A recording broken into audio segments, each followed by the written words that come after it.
Salut à tous, on se rejoint aujourd'hui pour une nouvelle vidéo de test d'un petit smartphone chinois, petit par la taille, mais plutôt pas mal. Donc c'est un smartphone qui n'est pas vraiment low cost, c'est du... voilà, c'est une smartphone qui fait environ 110 euros. Donc on a sur un téléphone qui n'est pas vraiment low cost, mais qui est plutôt sympa. Vous allez voir les caractéristiques correctes. Et on va voir tout ça dans le test. Donc ce téléphone, je vous mets le lien d'achat en dessous de la vidéo pour ceux qui s'intéressent, comme d'habitude. Et c'est un téléphone que j'ai pris sur la boutique Gearbest. Voilà, allez, on continue. On va commencer par le prix et les caractéristiques. Donc le Hontum S7. Hontum S7 qui était à 107 euros. Alors, au déballage, il était à 107 euros. Il est toujours à 107. Non, ah, il est à 107 en bleu. Il est en vente flash en noir et en argent à 85 euros. Du coup, c'est plus intéressant. Là, ça devient intéressant. Donc 85 euros, le Hontum S7. Alors, on a un processeur, quoique je vais passer par des spécifications, je préfère, on a un peu plus de caractéristiques. Son Hontum S7, donc 85 ou 87 euros, exactement, bon, je ne sais pas trop exactement, je ne m'en rappelle plus. Je viens d'y aller voir pourtant, mais bon, je suis fatigué, je suis du matin là, c'est un peu dur l'après-midi. Donc un processeur 6730, oui, j'ai un travail, oui. Donc ce que je fais là, c'est un passe-temps. Voilà, c'est un passe-temps, c'est un loisir. C'est pas mon job, je suis pas professionnel, on est tous amateurs, on fait ça pour le plaisir. Pour le plaisir, mais bon, ça va, on a créé une petite affaire plutôt sympathique et les gens ils aiment bien ça. Donc un Mediatek 6737, quad-core, un Mali 7T 720 pour la partie graphique, 3 Go de RAM, 32 Go de ROM, de mémoire interne. Je risque de dire des conneries, hein, c'est la fatigue. Micro SD, oui, on verra tout à l'heure. Donc un écran en 5.5. Alors, c'est du 18 neuvième, c'est du 640p, donc 1280 x 640, donc c'est même pas du 720p. Donc ils ont inventé une nouvelle, à moins que ce soit comme ça, ou à moins que je dise n'importe quoi et que c'est du 720p, je ne me rappelle plus. Voilà. Alors on continue, 2900 mAh pour la batterie, Android 7.0, la caméra on verra ça après, allez on descend, donc on est bien sur le Hontum S7, donc là il existe en 3 couleurs, vous l'avez vu tout à l'heure, juste avant. Il fait bien 2G, 3G, 4G. Alors les bornes 4G, 800, 1800, 2600, 2600, 2100, 2600. La 4G des catégories, est-ce que c'est marqué catégorie 4? Voilà. On continue. Donc là, c'est le processeur, on a déjà vu. Hop. 32 Go, micro SD, il n'y a pas marqué, on verra tout, on verra pas. Un écran de type IPS, en 2,5D, pas de protection apparemment. Et une caméra, pas marqué. Pas marqué, il n'y a rien marqué du tout. D'ailleurs, bah, finalement, il n'y a pas grand chose. Il n'y a pas grand chose. J'aurais fait par Gearbest, ça aurait été pareil. Est-ce qu'il y en a un peu plus là-dessus? Donc, on peut savoir que c'est une 64 Go qu'on peut mettre comme carte. La batterie de 1900. Ah, on va voir un peu si... Ouh, c'est écrit tout petit là. Un écran 5.5, 18 neuvième, slip-on jean, un rond bezel, 13 et 2 à l'appareil photo et 8 à l'avant. Contour métallique, il y a le capteur d'empreinte, le Hocknot, c'est le transfert de fichiers entre Mediatek, Slim Bezel, 18 neuvième, voilà, un écran IPS, Bluetooth Edge, métallique, je sais pas s'il y aura marqué quad-core, est-ce qu'on va avoir un moment où c'est marqué la caméra, est-ce que c'est du Sony, quelque chose, ah il y a une ouverture 2.0 pour la caméra, mais il n'y a pas l'air d'avoir marqué d'où vient l'objectif. Voilà, la 4G et le capteur d'empreinte, qui est positionné différemment que d'habitude, vous allez voir de suite. Allez, on revient sur le téléphone. Donc ça, c'était la présentation. On passe maintenant au design. Design de l'appareil. Donc, on a, vous allez voir de suite, on a la lente de notification qui est à côté du capteur d'empreinte. On a le haut-parleur de tête, on a l'appareil photo frontal. On a un écran qui est légèrement courbé, style 2,5D sur le côté. Ce côté-là, on a les boutons power, bouton volume plus moins. Au-dessus, on a Monsieur Jack qui est présent. Sur le côté, on n'a rien parce qu'il n'y a pas de tiroir SIM. C'est une coque amovible. C'est très rare. Et oui, vous avez bien entendu, une coque amovible. À ce prix, c'est étonnant. Ça fait de moins en moins. Un micro USB et le micro. À l'arrière, c'est tout en plastique. Double appareil photo. Et là, ça ressort, mais pas du tout de la coque. C'est plutôt enfoncé dans la coque. Donc, ça le protégera un petit peu. Ah, ben, je vais découvrir un truc. Il est plus enfoncé à gauche qu'à droite. Regardez, hop, on va essayer de vous montrer, voilà. Encore la finition, la belle finition. C'est ironique. Double appareil photo, le flash LED, simple flash LED, et le capteur d'empreinte qui est ce côté-là. Donc du coup, ben, ça vous arrive souvent de mettre votre doigt là, en fait. Souvent, ça m'arrivait merde, ça déverrouille pas. Putain, c'est vrai, j'ai oublié celui-là, il est sur le côté, clac. Et oui. Bon, après, vous prenez goût. Enfin, vous prenez goût. Non, vous allez vous habituer. Donc, la coque s'enlève. On trouve une batterie de 2900. Là, c'est l'emplacement carte SIM. Donc, c'est pas d'une... Non. Carte SD. Nano SIM, micro SIM. Ou, donc, c'est nano, là. Nano et micro. Non, micro, nano. Voilà, un des deux, voilà, vous avez compris. Et une qui est plus grande que l'autre. Hein. Donc je l'ai mis en port 2 parce que c'était nano, parce qu'en port 1 c'était une micro et je ne me sentais pas de chercher l'adaptateur. Voilà, voilà. Voilà, donc il y a bien la LED de notif. Les boutons ils sont sur l'écran, on va le voir de suite. Clac. Ici, ils sont là. Juste là, on pourra les modifier un petit chouïa. Les dimensions. Les dimensions de la bête, est-ce que sont là-dessus? Alors, les dimensions de la bête, c'est 15,07 sur 7,17 sur 8,9 mm d'épaisseur. Et il fait 207 grammes. 207 grammes. Pourtant, non, il n'a pas l'air super lourd. La prise en main, bah, il est tout petit, donc du coup, c'est plutôt correct. C'est du 5,5, mais vachement compact. Donc ça, c'est plutôt pas mal. Je préfère. Franchement, ça fait un pas en avant depuis quelques temps et c'est plutôt sympa, même si on va pas dire que l'optimisation soit vraiment exceptionnelle. Hein. Voilà, quoi. On est sur du low cost, en 18/9, on va pas se plaindre non plus, et c'est plutôt pas mal. Allez, on passe à l'écran. L'écran du téléphone, donc la pièce maîtresse du téléphone. L'écran, vous avez vu, niveau optimisation, je disais juste avant, c'est pas exceptionnel, il y a des longues bordures sur le côté, au-dessus et en bas, bon, c'est pas non plus exceptionnel, les boutons ils sont sur l'écran. Alors, le principal, la réactivité de la dalle. Alors honnêtement, je me suis régalé. C'est un régal de l'utiliser. Le LCD est très réactif, il réagit très bien, pas de problème. Et là-dessus, ça j'avais pas remarqué, ça fait un effet de profondeur ça fait comme si Homer est ressorti de l'écran. J'ai le fond d'écran depuis quelques temps et je vais à peine de capter ça. Donc oui, l'écran, franchement, il n'y a pas de problème. Vous pouvez y aller les yeux fermés. Je trouve même qu'il est un peu plus réactif que l'écran du téléphone U. Et oui, qui n'est pourtant pas le même prix. Mais j'ai préféré taper cet écran-là que l'autre, même s'il est bien. Hein. Mais je sais pas, j'ai trouvé plus réactif et mieux. Pas mieux au niveau couleur, mieux au niveau réactivité. On va faire les tests de l'écran. Alors, display tester. Il y a un film posé sur l'écran, donc vous aurez ça que sur les low cost. Ça c'est plutôt pas mal. Les Chinois, sur les low cost, ils mettent des films.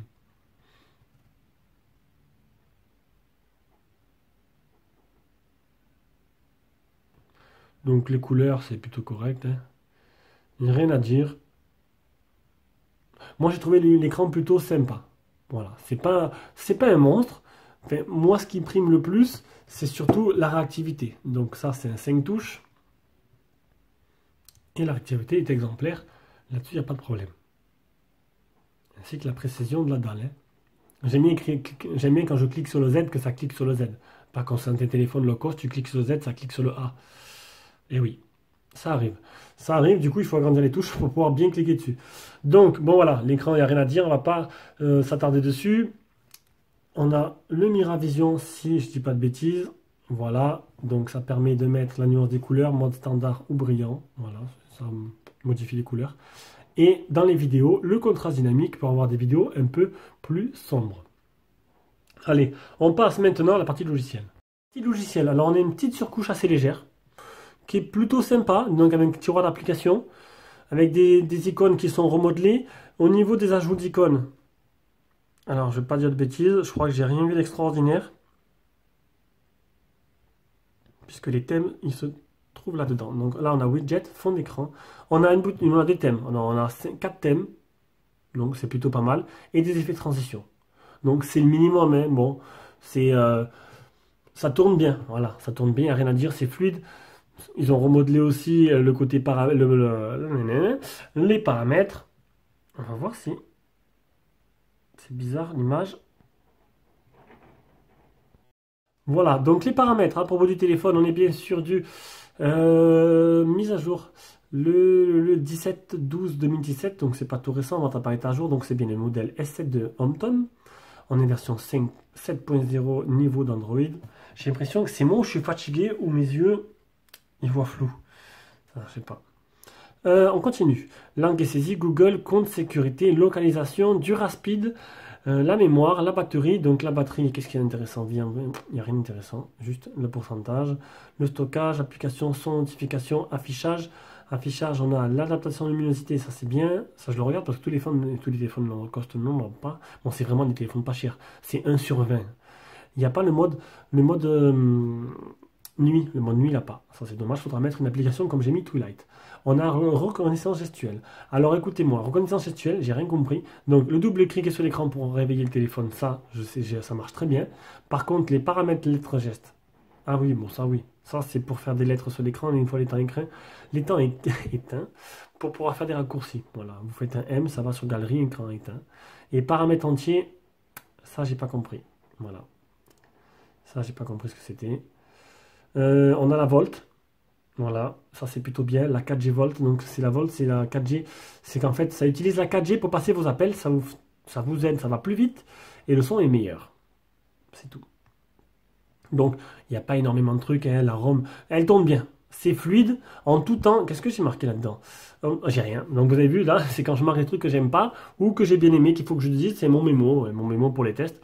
J'ai rien noté, non j'ai passé un bon moment avec, rien à dire. On va tester le capteur d'empreinte, qui marche correctement. La finition de l'appareil, je vous l'ai dit tout à l'heure.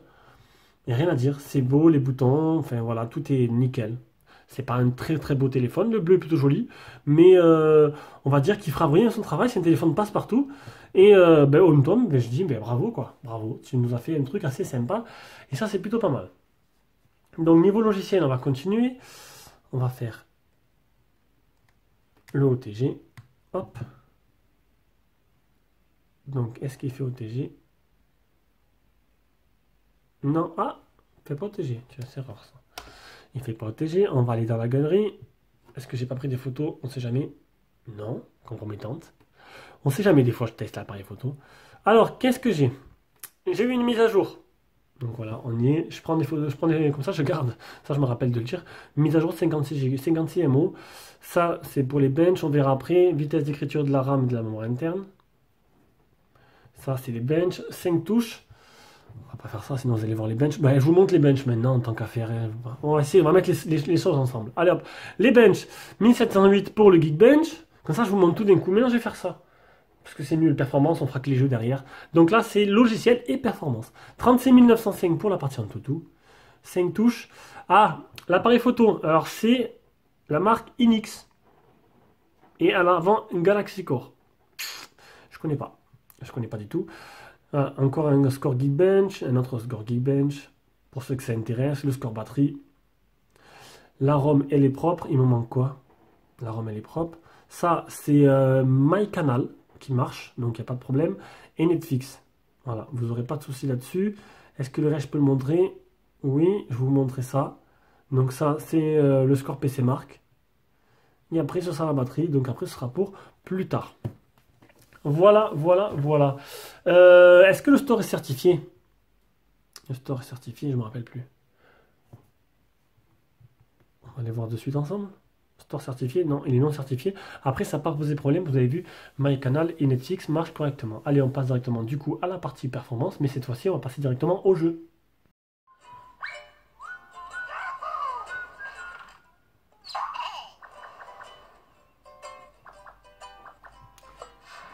Elle est sympa cette musique. Elle m'a entraîné dans un rythme infernal. Allez.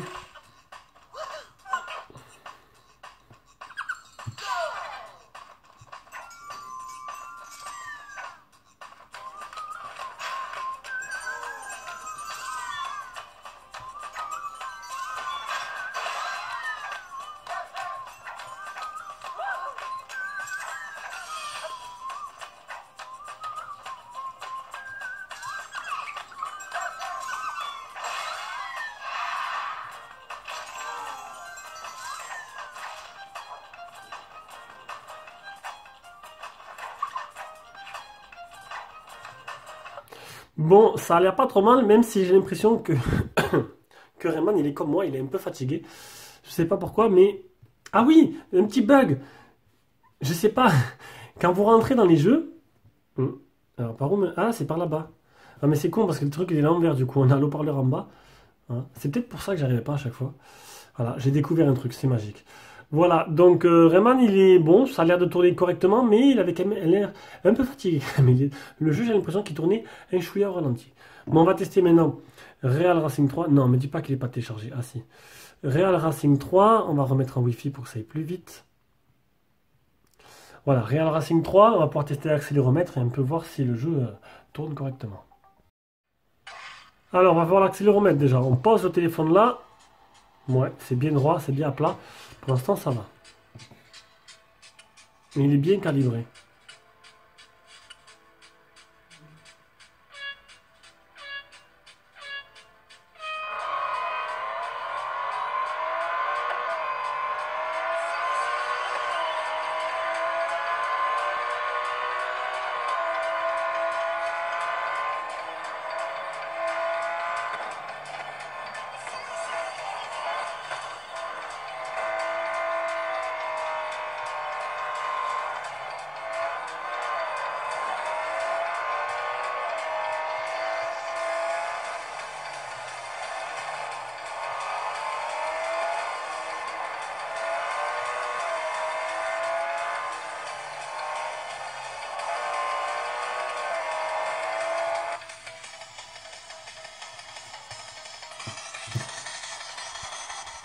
Bon, là, j'ai toujours le même problème. Ah, ça y est.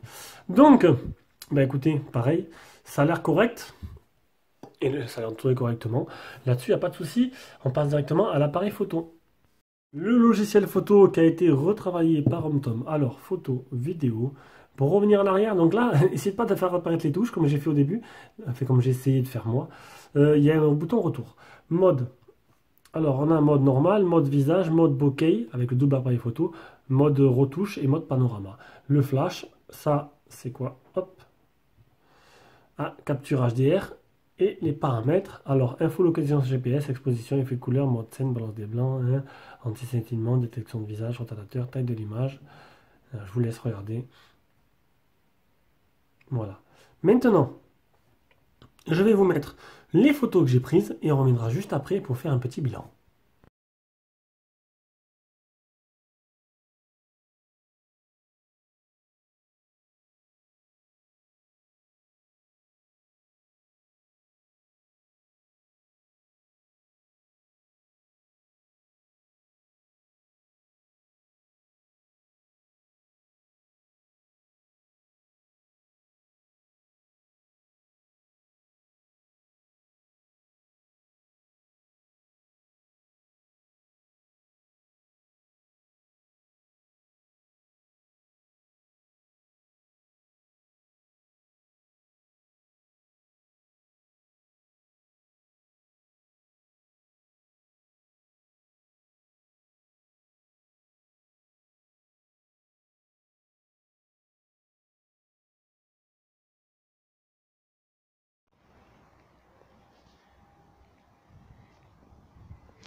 Alors, bon, le résultat, ben, il est plutôt probant pour ce prix. Je trouve que, ben, j'ai rien à dire. Honnêtement, à part la photo de nuit qui est un peu sombre, que le flash marche pas très bien, je trouve que le téléphone en lui-même, pour le prix, il fait des photos plutôt correctes. Et ça, c'est plutôt pas mal. C'est ce qu'on attend un peu d'un téléphone à ce prix-là. Allez, on passe directement à la suite et on passe au GPS. Allez, le GPS, c'est une GPS. GPS, il est capricieux, le GPS. Ce ne sera pas son point fort, c'est plutôt même son point faible. On s'était trouvé 7 fixés, 8 mètres. Alors là, j'ai mis longtemps avant de pouvoir faire un fixe. Donc je peux vous dire, à mon avis, sur la route, voilà. À mon avis, ce ne sera pas trop ça. Quand je l'ai utilisé, mon problème c'est que C'était dans des, c'était pas dans les grandes villes. C'était voilà, dans des routes, bon, j'avais dans une ville normale, sauf qu'il n'y a pas plein de grandes villes. Vous savez, les grandes villes où il y a plein de routes qui vont dans tous les sens, ça se tourne, ça se superpose et tout. Ben là, à mon avis, avec ce téléphone-là, vous risquez de tourner en rond. Voilà, donc on va pas dire que il est super très bien ce GPS. Il fonctionne, mais il suffit qu'il y ait une route parallèle, il risque de vous trouver à côté. Donc bon, voilà, on va dire que franchement, honnêtement, ça faisait longtemps que j'avais pas eu un GPS aussi pourri que ça d'ailleurs. D'ailleurs, c'est rare, vraiment ça m'étonne, mais bon, un peu. À moins que je suis tombé sur un modèle défectueux, ça arrive, mais bon, là, allez, on passe directement à la suite. Audio et vidéo, le son en communication est très bon, on vous entend très bien et vous entendez très bien. On va directement écouter un peu le haut-parleur. Un peu ce que ça donne. Bon, je m'attends pas à avoir une chaîne IFI, mais bon, on verra bien ce que ça va donner. Et pourquoi il y a un pouce? C'est moi qui...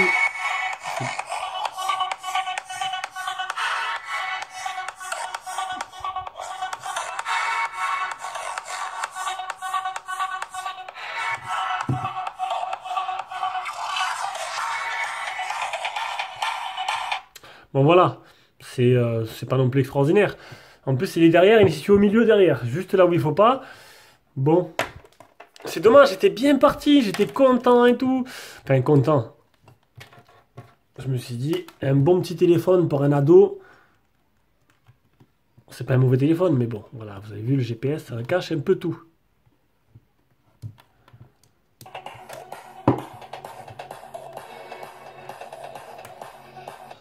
Ça, c'est bon pour le port jack. Alors, j'en étais où? Je crois qu'on est à la partie réseau, le Wi-Fi, le Fifi. Fifi, ah là au moins je suis à fond, téléphone tout en plastique. Et il suffit que je dise que je suis à fond pour que je perde 2 barres d'un coup. Ouais, bon, mais ça varie, mais bon, j'ai pas eu de problème. En Wi-Fi, j'ai pas rencontré de soucis notables. C'est si je m'aventure dans des mots compliqués comme ça, avec la fatigue que j'ai. 3G, 4G. Donc 3G toute bande, 4G, pas full 4G, mais même que la B28, c'est pas très grave. C'est que pour Free. Et c'est en plus que dans des grandes villes. Donc c'est Free et vous habitez à Paris, c'est sûr qu'un B28, ce serait plus intéressant pour vous. On passe à l'autonomie, une batterie donnée pour 2900 mAh. Je l'ai mesuré à... C'est où les appareils photo? Là. À 2650. Donc on va rajouter 80 mAh. Allez, 2750, 100 mAh, parce que c'était les premières charges. Donc bon, c'est à peu près, pas tout à fait, mais à peu près ce qu'a annoncé le constructeur. Mais qu'est-ce que ça donne en autonomie? Et là, c'est pas fameux. Et là, c'est pas fameux du tout. C'est un téléphone qui vous fera une journée. Et ça baisse vite, hein. Ça baisse vite dès que vous utilisez le téléphone. Alors, GSAM n'a pas marché dessus, donc du coup, ce sera juste le truc du téléphone. Il me restait 17% après 15 heures. Et là, il me restait 22% après 13 heures. Donc, une journée, complète, du matin au soir. Donc c'est plutôt pas mal. Mais voilà, il ne fera pas plus d'une journée, ça c'est sûr. Et je trouve qu'elle s'est vite au début. C'est-à-dire que je me levais le matin à 4h du matin, je prenais mon petit déj et tout. Et les premières 10% passaient une vitesse phénoménale. Conclusion de ce petit Home Tom S7. Alors, c'est mi-figue, mi-raisin. Hein, mi-figue, mi-raisin. C'est pas cher. C'est correct dans l'ensemble. Mais bon... Les points faibles, c'est le GPS qui est capricieux, même si il fait un fixe, qu'il a l'air de marcher, il est capricieux. Et aussi l'autonomie d'une journée, bon, ça suffit largement, mais peut-être avec des ados qui ont une utilisation un peu plus intensive, c'est pas sûr que ça dure la journée, qui risque de s'éteindre avant. Voilà. Mais sinon, c'est un petit téléphone que moi j'ai bien apprécié et plutôt sympa. Désolé, c'était ma fille qui est un peu malade. Voilà, allez, je vous fais de gros bisous et on se revoit pour... Il faut vraiment que j'arrête là. Pour une prochaine vidéo. Ciao, ciao.